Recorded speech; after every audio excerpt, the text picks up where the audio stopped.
सभी का स्वागत करता हूं फिजिक्स ज्ञान मुकेश ने चैनल पे। आज हम लोग डिस्कशन करने जा रहे हैं बच्चों क्लास 11 का जो एमएसटी सीईटी के लिए जो सिलेबस है उसमें से एक चैप्टर डिस्कस करने जा रहे हैं साउंड नाम का। यह चैप्टर आपको एक या दो क्वेश्चंस आ सकते हैं इसमें से एमसीक्यूज और बहुत इजी होते हैं, लेकिन बच्चे इजी बोल के छोड़ देते हैं और वो चैप्टर शायद बच्चों आपका मार्क चले जाता है।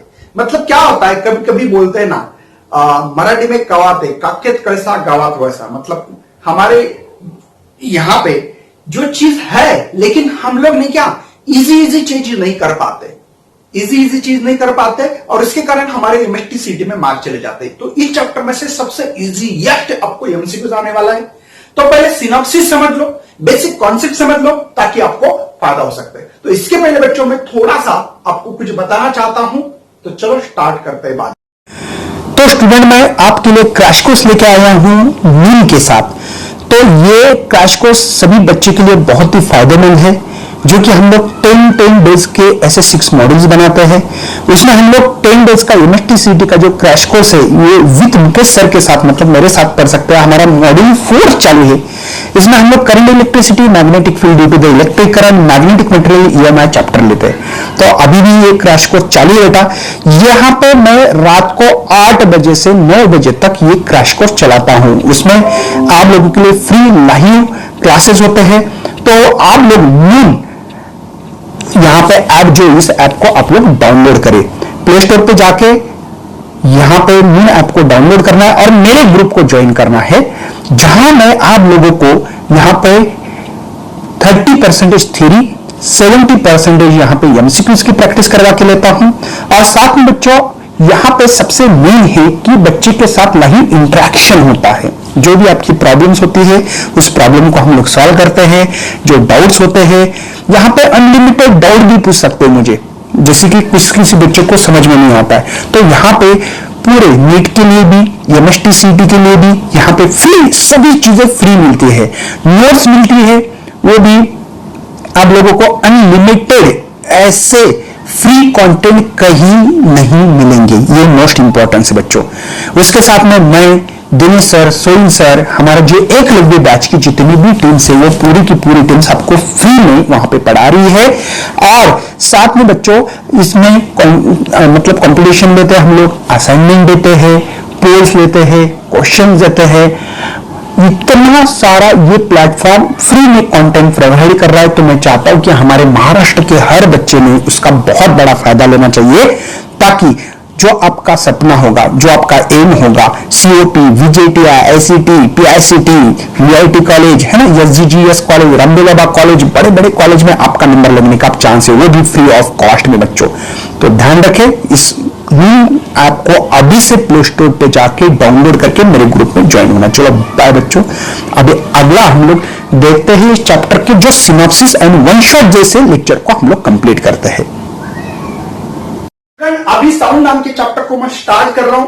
आप लोगों को इस चैप्टर के फार्मूले सुपरपोजिशन व्यूज नाम का चैप्टर है, सुपरपोजिशन ऑफ व्यूज ऑक्सीलेशन के बाद में, उसमें बहुत सारा फायदा हो सकता है बच्चों।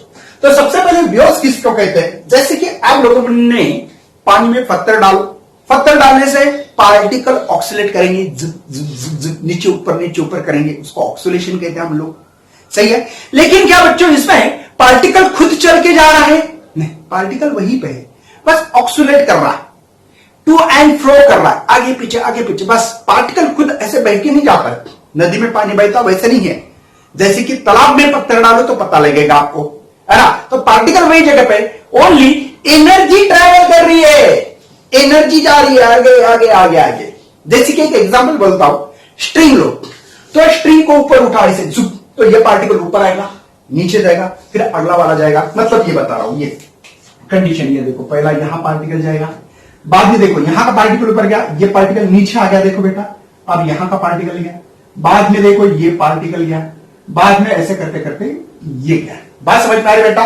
मतलब यहां का पार्टिकल ऊपर गया था, बाद में नीचे आ गया अपने पोजीशन पे, यहां का पार्टिकल नीचे था, वो ऊपर गया। बात समझ में आ रही है? मतलब बेटा पार्टिकल अपने ही जगह पे, ओनली एनर्जी ये पार्टिकल को ढकेल रही है, तो आगे चल रही है। बात समझ में आ रही है बच्चों? तो ये इस चीज को हम लोग वेव्स कह रही हूं, क्योंकि ये ऑक्सीलेटरी डिस्टर्बेंस है ओनली, पार्टिकल का डिस्टर्ब हो रहा है, बस अपनी ही जगह पे डिस्टर्ब हो रहा है, बस ऊपर नीचे ऊपर नीचे ऊपर नीचे डिस्टर्ब हो रहा है, लेकिन पार्टिकल खुद जा रहा है क्या?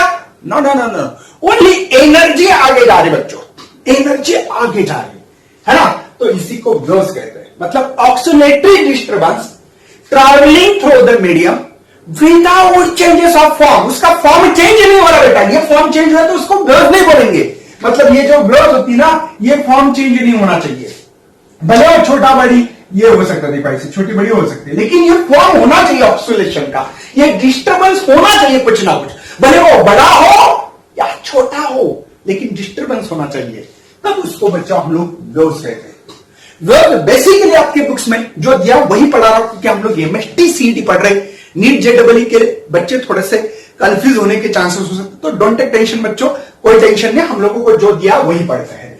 Mechanical waves, electromagnetic waves and matter waves.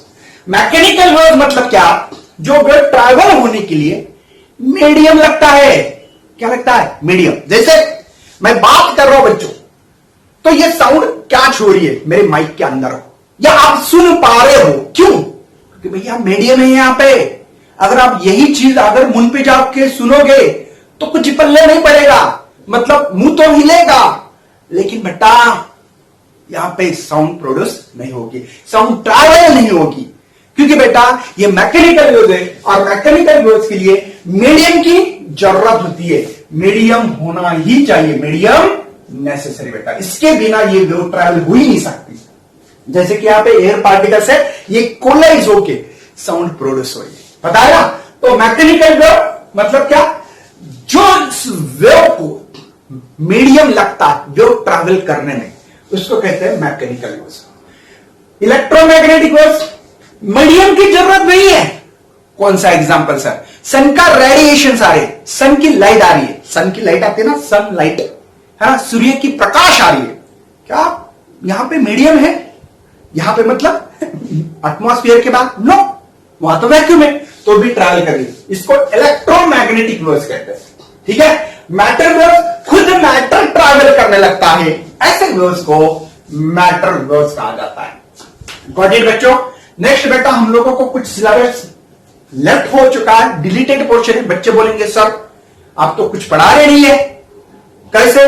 तो बोलेंगे सर वेवलेंथ क्या है, पीरियड क्या है, डिस्प्लेसमेंट क्या है, ये तो डिफाइन भी नहीं बताई, कुछ भी नहीं बता रहे, प्रोग्रेसिव वेव्स की प्रॉपर्टीज नहीं बता रहे, कहां गए इक्वेशन? डोंट टेंशन बच्चों, डिलीटेड पोर्शन है, sorry for inconvenience. Got it? तो भी मैं एक इक्वेशन बताने में खुश हूं बेटा, क्यों? आपको समझ में आएगा, क्योंकि इसका यूज हम लोगों को 12th में है, भले वो डिलीटेड पोर्शन में से हो, लेकिन कुछ चीजें इंपॉर्टेंस होती है। जैसे कि बेटा मुझे बताओ कि ये इसको वेव्स कहा जाता है, ये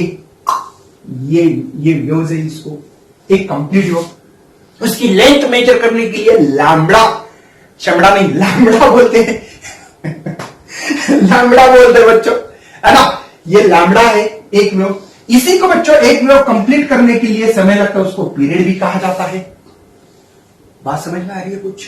ओके सर मुझे बताओ वेलोसिटी या स्पीड की डिफाइन क्या होती है? स्पीड की डिस्टेंस अपॉन टाइम, ये फार्मूला पता होना चाहिए, तो v लिखा। डिस्टेंस किसका बच्चों? एक वेव्स का, और वो डिस्टेंस है लैम्बडा, और एक वेव कंप्लीट करने के लिए जो टाइम लगता है उसको पीरियड कहते हैं। ये इक्वेशन याद रख सकते हैं, या बट या मतलब फ्रीक्वेंसी बेटा 1/t रेसिप्रोकल ऑफ पीरियड होता है, तो रख सकते हैं बच्चों v is equal to 1/t क्या है? n into lambda.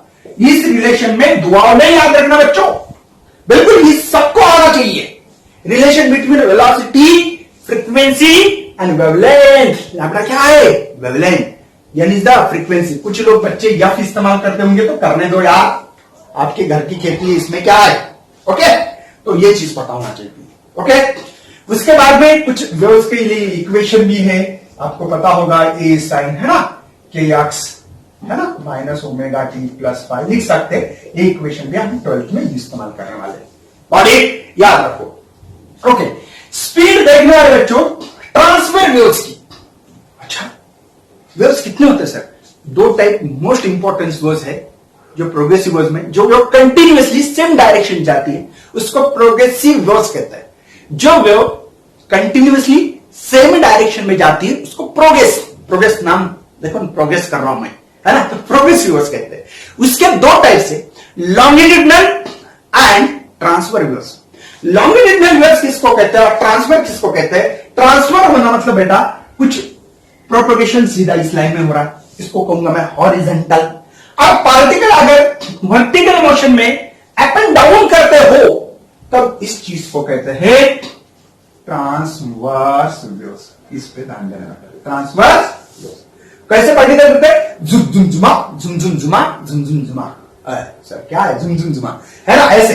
जैसे कि आपको पता पानी ऐसे जा रहा, समझो, कंसीडर करो, वहां पे रिपल फैक्टर, रिपल होते हैं एक्चुअली, ठीक है। यहां पे कोई पार्टिकल या रस्सी का एग्जांपल लो, देखो रस्सी तो सीधी जा रही थी, आगे आगे बढ़ती है, आगे आगे आगे आगे आगे बढ़ रही, ये तो ट्रैवल कर रही सीधी। अब पार्टिकल ऑक्सीलेट कैसे करे? ऊपर नीचे ऊपर नीचे ऊपर नीचे कर रहे हैं, तो परपेंडिकुलर डिस्टेंस है किसका बेटा? किसका? इस वेव का, प्रोपोगेशन का। और पार्टिकल जो ऑक्सीलेट हो रहे, अगर ये परपेंडिकुलर हो उसको ट्रांसफर वेव्स कहा जाता है। क्या कहते हैं बच्चों? ट्रांसफर वेव्स कहते हैं, ट्रांसफर वेव्स कहते हैं। समझ में आ रहा है? हाँ सर, बात समझ में आ रही है? वेव आगे देखो, रस्सी आगे बढ़ रही है, वेव मतलब रस्सी नहीं, वेव आगे बढ़ रही है और रस्सी के पार्टिकल नीचे ऊपर, जैसे कि मैंने आपने देखा, नीचे ऊपर नीचे ऊपर नीचे ऊपर करते करते करते करते एनर्जी आगे बढ़ रही है। तो बच्चा ये परपेंडिकुलर है, ट्रांसफर वेव्स कहते हैं। वेरी गुड सर, बहुत बढ़िया, मजा आ रहा है ना। चलो सर, लॉन्गिट्यूडनल वेव्स देखो, एयर पार्टिकल ऐसे होते हैं, कभी दूर होते हैं कभी नजीक होते हैं। देखो ये नजीक है, नजीक नजीक नजीक, दूर दूर दूर दूर दूर दूर, नजीक नजीक नजीक नजीक नजीक, दूर दूर दूर। बात समझ में आ रही है बच्चों?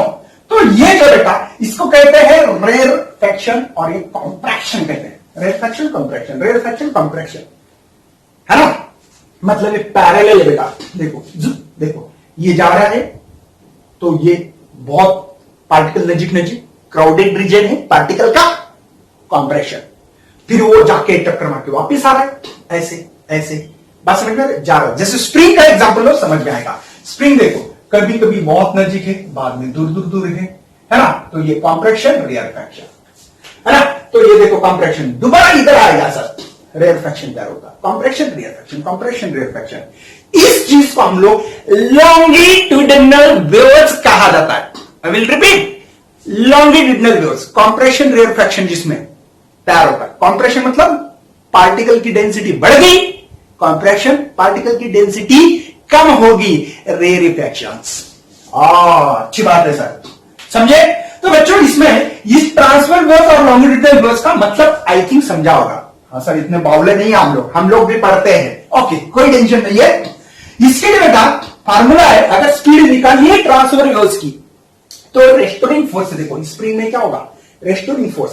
कैसे बेटा, कैसे कैसे?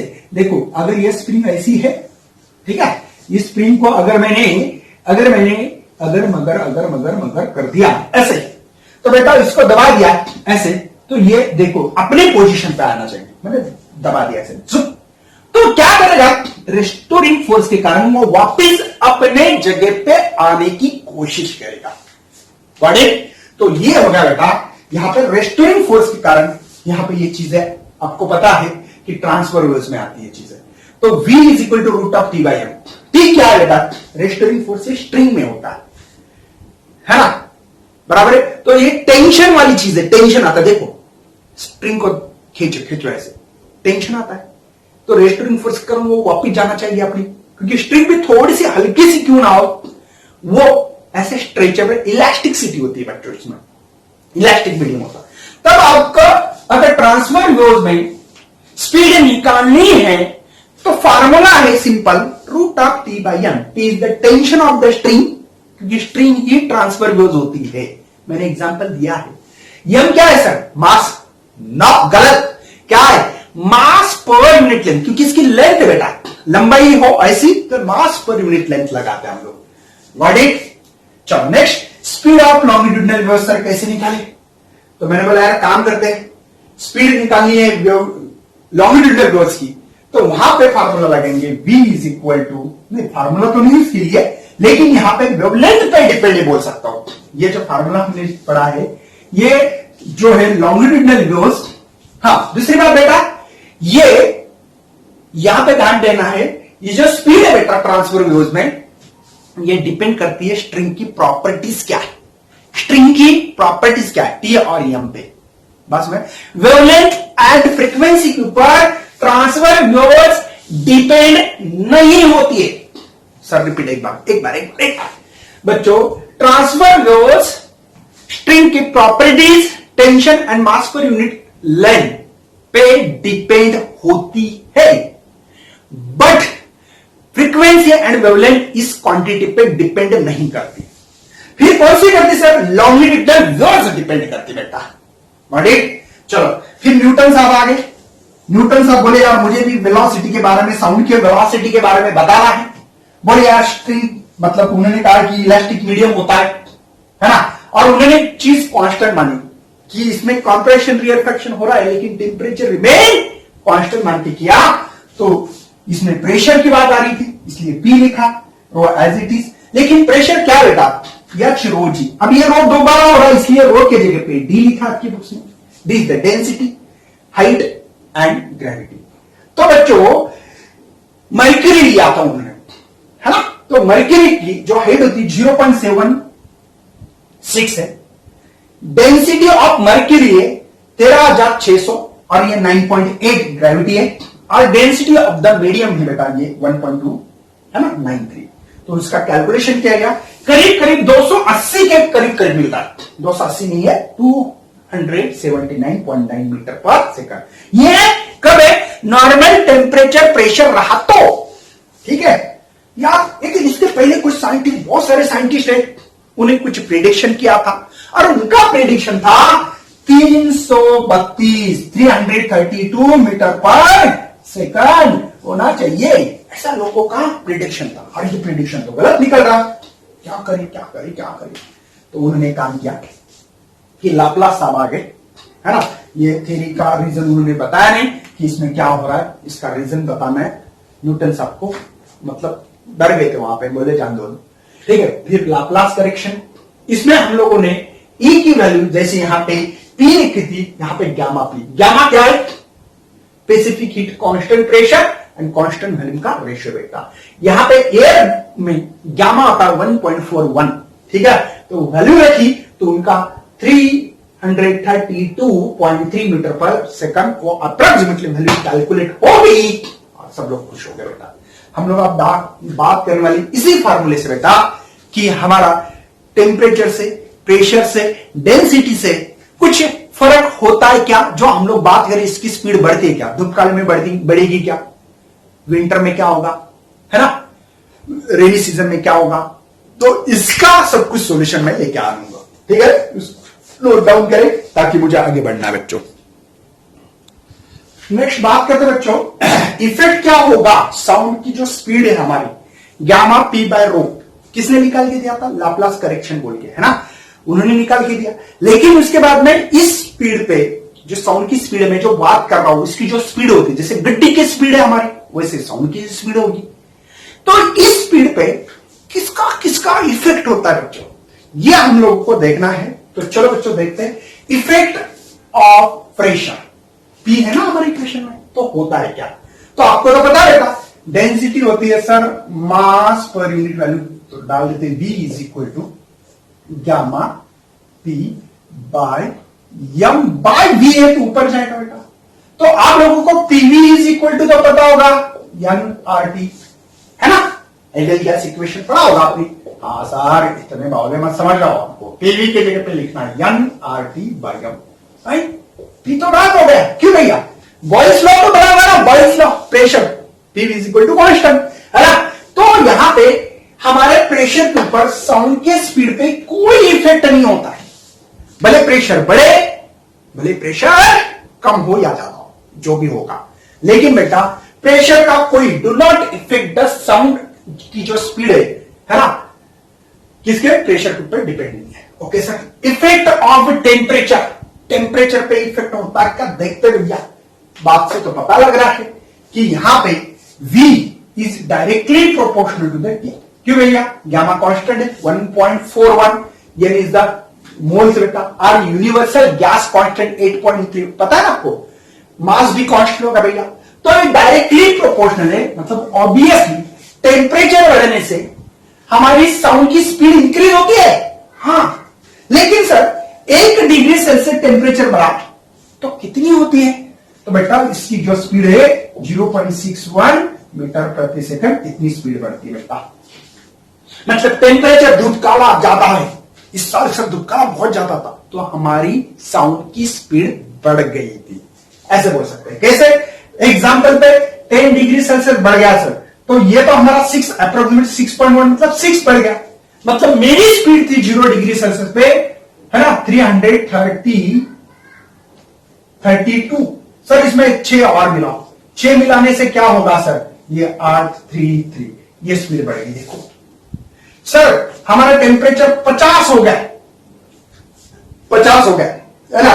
तो 0.61 मल्टीप्लाई 50 करो, तो ऑब्वियसली आप लोगों को तो यहां पे तो पता लगा है कि सर यहां पे अप्रोक्सीमेटली यहां पे 1.6 मल्टीप्लाई 5 होगा, मतलब यहां पे 30, मतलब बेटा 332 50 डिग्री सेल्सियस टेम्परेचर बढ़ने से ये आपकी स्पीड होगी बेटा 362, मतलब स्पीड बढ़ गई, मतलब टेम्परेचर बढ़ गया, इसलिए स्पीड बढ़ गई। अरे स्पीड बढ़ गई, क्यों बढ़ी होगी? क्यों बढ़ी होगी? सोचो सोचो, तो टेम्परेचर बढ़ाओ। क्यों? टेम्परेचर बढ़ने से 1 डिग्री सेल्सियस बढ़ने से 0.61 मीटर प्रति सेकंड, 1 सेकंड में बोल रहा हूं, ये स्पीड है बेटा, तो ये बढ़ने के चांसेस होता है। ओके सर, बहुत बढ़िया, अच्छा लग रहा है। ओके, उसके बाद में देखेंगे हम लोग प्रेशर बढ़ने से, प्रेशर बढ़ने से हमारा साउंड की स्पीड नहीं बदलती, टेम्परेचर बढ़ने से बढ़ती है। अब डेंसिटी देखो, अब मुंबई में रहते होगे या गए होगे कभी, जो बाहर गांव वाले लोग है ना, अदर डिस्ट्रिक्ट वाले, तो देखो वहां पे ह्यूमिडिटी बहुत ज्यादा होती है, मॉइस्टनेस होता है एयर में, देखा होगा ना ऐसे, मतलब पसीना पसीना आता है। हम लोग तो मतलब जो आउट ऑफ मुंबई साइड के लोग हैं वहां पे गए तो वो एकदम ऐसे, उनको बहुत ही अलग फीलिंग होती है ना। इसका रीजन बता दो बेटा। चलो, इफेक्ट होते हैं ऑफ ह्यूमिडिटी, ह्यूमिडिटी चेंज होने के कारण होता है। अब बात करते हैं हम लोग यहां पे कि देखो डेंसिटी का जो इनवर्सली प्रोपोर्शनल रिलेशन, देखो V is inversely proportional the square root of density बेटा। अब बात करते हैं कि हम लोगों को मॉइस्टनेस, अगर हमारी यहां पे velocity of moistness of velocity of the, जो भी आपकी ड्राई है ना, ड्राई एयर होती है, और मॉइस्ट पानी पानी होता है ना थोड़ा सा, मतलब हम ह्यूमिडिटी ज्यादा है कम है ऐसे बोलते हैं हम लोग, तो ये, तो इसका रेशियो बेटा यहां पे रो डी बाय रो यम, इनवर्सली प्रोपोर्शनल बेटा। लेकिन बता देता हूं आप लोगों के लिए, लिखा है मैंने, डेंसिटी ऑफ मॉइस्ट रहा एयर में तो 0.81, डेंसिटी कम होती, मॉइस्टनेस एयर की डेंसिटी कम होती 0.81, और ड्राई एयर की जो डेंसिटी बेटा वो ज्यादा होती है 1.29। इसका मतलब density of the dry air is greater than density of the moistness. अब ये इनवर्सली प्रोपोर्शनल रिलेशन है, मतलब बेटा वेलोसिटी, मतलब जो स्पीड होगी हमारी साउंड की, वो होगी मॉइस्टनेस में ज्यादा, किससे? ड्राई एयर से बेटा, किसमें? ड्राई एयर से। मतलब ऑब्वियसली मॉइस्टनेस अगर एयर में ज्यादा रही तो साउंड की स्पीड ज्यादा होती है। क्यों बेटा? डेंसिटी की इनवर्सली प्रोपोर्शनल रिलेशन, इसलिए। अब कुछ पार्ट आपके लिए देखो, वहां पे पिच गीट लाउडनेस से पढ़ना पड़ेगा, थियोरेटिकली पार्ट ज्यादा कुछ नहीं। लेकिन एक बात बताना चाहता हूं, इंटेंसिटी जो साउंड की, ये directly proportional to the square of amplitude के फॉर्म में। ओके, और इसके लिए आपके लिए फार्मूला है log of base 10 I by I not. I is the intensity, I not is the maximum intensity है, बाकी दूसरा कुछ नहीं। हम लोगों को इसके ऊपर जरा ज्यादा डिस्कशन करना पड़ेगा, डॉपलर इफेक्ट। ठीक है, ये डॉपलर इफेक्ट की बात करते बेटा, कि यहां पे हम लोग थोड़ा सा यूज करते हैं डॉपलर इफेक्ट को, और समझते हैं कि हम लोगों को फ्रीक्वेंसी निकालनी बेटा। ये है फ्रीक्वेंसी, एक्चुअल में ये अपरेंट फ्रीक्वेंसी बेटा, ये V is the speed of the sound. ये लिसनर या ऑब्जर्वर, कुछ लोग इसको V को बोलते, लिसनर सुनने वाला, ऑब्जर्वर देखने वाला सेम, देखने वाला सुनेगा है ना। और ये सोर्स, अब सोर्स कौन होगा, जैसे कि एग्जांपल बताता हूं, ये ट्रेन चल रही है हमारी,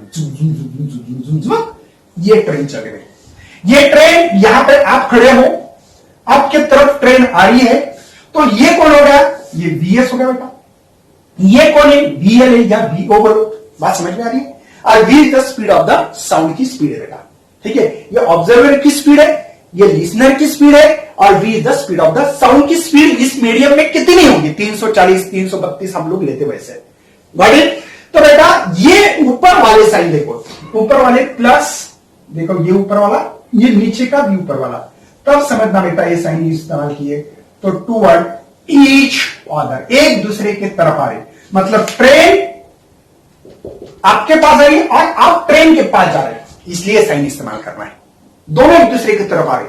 हाँ सर, हम लोग जोड़ना चाहते हैं, है ना। और नीचे वाले देखो, ये और ये, मतलब माइनस प्लस ये साइन आए, तो समझना अवे फ्रॉम ईच अदर, एक दूसरे से जुदा, मतलब ट्रेन इधर जा रही है और आप भी इसके अपोजिट में जा रहे हैं, एक इधर एक इधर, एक दूसरे से जुदा, जुदा हो गए तो अवे फ्रॉम ईच अदर, तब ये साइन इस्तेमाल करना बेटा, ठीक है, समझाऊंगा धीमे धीमे। अब देखो, अगर किसी ने कहा, पहली कंडीशन लेते हैं, एक दूसरे के तरफ आ रहे सर, तब इसकी फ्रीक्वेंसी बताओ, तब फ्रीक्वेंसी होगी v is equal to V not, है ना, यहां पे v plus V O divide by v minus V S, समझ में आ रहा है बेटा, वीओ बोलो या यल बोलो, जब वो लिखा तो भी चलेगा, ओके। तो अब देखो टूवर्ड ईच अदर, तो अपरेंट फ्रीक्वेंसी बढ़ेगी, देखो न्यूमरेटर बड़ा, एडिशन हो रही है, एडिशन में न्यूमरेटर बड़ा, एडिशन में न्यूमरेटर बड़ा है ना, एडिशन मतलब न्यूमरेटर बेटा ये छोटा, मतलब इसका आंसर ओवरऑल क्या मिलेगा, ज्यादा मिलेगा, तो ज्यादा मिलेगा मतलब फ्रीक्वेंसी बढ़ रही है बेटा, फ्रीक्वेंसी बढ़ रही है। अब देखो नेक्स्ट कंडीशन, ये इधर जा रहा है, ये इधर, एक दूसरे से अवे फ्रॉम ईच अदर है, तो अवे रहा तो क्या फार्मूला है, एन ओ, ठीक है, v देखो ये minus V L, v plus V S, obviously समझ में आ रहा है बेटा, इसका आंसर कम मिलेगा, ये जो ब्रैकेट दिख रहा है इसका आंसर कम मिलेगा, क्यों, माइनस हो रहा है ना, जो फ्रीक्वेंसी साउंड की इसमें से कुछ माइनस हो रहा है, और नीचे बड़ा नंबर है बेटा, बड़ा नंबर आएगा ना एडिशन मतलब, तो बेटा इसका ओवरऑल आंसर कम आएगा, तो अपरेंट फ्रीक्वेंसी डिक्रीज हो जाएगी, बट ये भी कंडीशन होती है बेटा अभी कि इसको रेस्ट पे करो, सर इसको रेस्ट पे करो, कर दिया मैंने, लेकिन ट्रेन आपके पास आई बेटा, ये रेस्ट पे, पहले एक दूसरे की तरफ आ रहे थे, एक दूसरे से जुड़ा हो रहे थे दोनों भी, अब वैसा नहीं है, तो इसमें देखो यहां पे हम लोग ऐसे डाल सकते हैं, वीएल इज इक्वल टू 0 है, तो बेटा देख सकते हैं N is equal to N O, है ना, यहां पे वीएल 0 तो वी बचेगा, है ना, ये कंडीशन, बस इस फार्मूले को रखना, टूवर्ड हो रहा है, टूवर्ड कोई किसी के पास भी आने दो, जो 0 इसको 0 रखो, तो ऑब्वियसली ये फार्मूला टूवर्ड के लिए, और ये अवे के लिए, बस ठीक है। अब देखो ये ट्रेन आपसे दूर जा रही है, आप तो रेस्ट पे हो ना, अब तो खड़े हो अपनी जगह पे, बस कौन सा फार्मूला इस्तेमाल करना, नीचे वाला, तो ऑब्वियसली v प्लस वीएस, देखो ये वीएल जब 0 है तब की इक्वेशन, ये टूवर्ड के लिए बेटा, ऑब्वियसली देखो न्यूमरेटर छोटा आ रहा है, डिनोमिनेटर देखो, न्यूमरेटर जब भी छोटा है तो बड़ी वैल्यू, बड़ा है तो छोटी वैल्यू, यह अवे के लिए, लेकिन ये कंडीशन किसके लिए बेटा देख रहे हैं हम लोग, ये जब ऑब्जर्वर या लिसनर खड़ा है अपने ही जगह पे खड़ा है, ट्रेन उसके पास आगे आ रही है, एक बार आ रही है तो ये फार्मूला, टूवर्ड जा रही है तो ये फार्मूला, ओके। नेक्स्ट कंडीशन बेटा, यहां पे वीएस ऑब्जर्वर पहले था रेस्ट, आप सोर्स इस ट्रेन को 0 करो और इसको भगाओ, इस आदमी को भगाओ, बहुत ही खड़े खड़े रहते बस कुछ भी टाइम पास कर रहा था, रेलवे स्टेशन में मुझे पता है कि क्या टाइम पास करते बच्चे, अब देखो ये इसके तरफ आ रहा है, मतलब टूवर्ड के लिए फार्मूला वी 0, चलो डाल दो, N is equal to N not, क्या बेटा ब्रैकेट में v plus V L, v plus minus V S, लेकिन वी 0 कोई फायदा नहीं डालने से, देखो ये बड़ी वैल्यू आ रही, बड़ी वैल्यू जब भी आए फ्रीक्वेंसी इंक्रीज हो जाए तब ये वर्ड्स, समझ में आ रहा है। नेक्स्ट बेटा अब अवे जा रहा है, यह आदमी ट्रेन अपने जगह पे है, ये जा रहा है ट्रेन को छोड़ के दूर नहीं। तो बेटा यहां पे m is equal to n हो, ये फार्मूला लगाना है, v minus vl divided by v। समझे? Got it?